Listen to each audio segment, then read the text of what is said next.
ലോക പരിസ്ഥിതി ദിനത്തിൽ സാമൂഹ്യ വനവൽക്കരണത്തിന് പ്രാധാന്യം നൽകി വിവിധ സംഘടനകൾ നാടെങ്ങും വൃക്ഷത്തൈകൾ നട്ടു. ബാലസംഘം ജില്ലാ കമ്മിറ്റിയുടെ നേതൃത്വത്തിൽ സംഘടിപ്പിച്ച വൃക്ഷത്തൈ നടയിൽ വീണ ജോർജ് MLA ഉദ്ഘാടനം ചെയ്തു.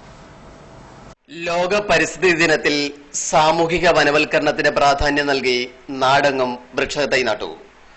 സന്നദ്ധ സംഘടനകൾ, സാമൂഹിക സാംസ്കാരിക സംഘടനകളെല്ലാം സാമൂഹിക വനവൽക്കരണത്തിന്റെ ഭാഗമായി. ബാലസംഘം പത്തനംതിട്ട ജില്ലാ കമ്മിറ്റി ജില്ലയുടെ വിവിധ കേന്ദ്രങ്ങളിൽ വൃക്ഷത്തൈ നട്ടു. വെട്ടിപ്പുറം ഗവൺമെന്റ് LP സ്കൂളിൽ നടന്ന സാമൂഹിക വനവൽക്കരണ പരിപാടി വീണ ജോർജ് MLA ഉദ്ഘാടനം ചെയ്തു. നമ്മൾ 5000 മരങ്ങളാണ് നട്ടുപിടിപ്പിക്കാൻ പോകുന്നത്. ഈ മരങ്ങൾ നമ്മൾ നനയ്ക്കും, അത് വളരുന്നുണ്ടോ എന്ന് നോക്കും. നിങ്ങളൊക്കെ വലുതാവുമ്പോഴേക്കും ഒരുപാട് മരങ്ങൾ നമ്മുടെ നാട്ടിലും നമ്മുടെ മണ്ഡലത്തിലും ഉണ്ടാകും. അപ്പം നമ്മൾ മരങ്ങൾ വെച്ച് പിടിപ്പിക്കുകയും വലിയ മരങ്ങൾ മുറിക്കരുതെന്ന് മറ്റുള്ളവരോട് പറയാൻ നമ്മൾ മറന്നു പോകരുത്. എവിടെ മരങ്ങൾ മുറിക്കുന്നത് കാണുമ്പോഴും അത് പറയുമോ? അപ്പോൾ നമ്മൾ ഈ ദൗത്യത്തിൽ എല്ലാവരും പങ്കാളികളാകാൻ പോവുകയാണ്.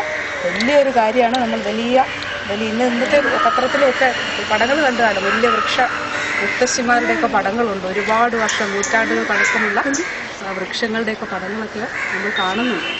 അതുപോലെയുള്ള വൃക്ഷങ്ങളും മരങ്ങളും ഒക്കെ നമുക്ക് വേണം. എല്ലാ അഭിനന്ദനങ്ങളും അർപ്പിക്കുന്നു. ഇനി നമുക്ക് ഇതുപോലെയുള്ള പ്രവർത്തനങ്ങളുമായി വളരെ സജീവമായിട്ട് മുന്നോട്ട് പോകണം. ജയ്സൺ അധ്യക്ഷത വഹിച്ചു. Professor TKG Nair, professor Mohankumar, K Anilkumar, MJ Ravi, Ansil Muhammad തുടങ്ങിയവർ സംസാരിച്ചു. ലോക പരിസ്ഥിതി ദിനാചരണ പരിപാടിയിലെത്തിയ ബാലസംഘം പ്രവർത്തകരെ വീണ ജോർജ് MLA ചടങ്ങിൽ ആദരിച്ചു. News bureau, Pathanamthitta.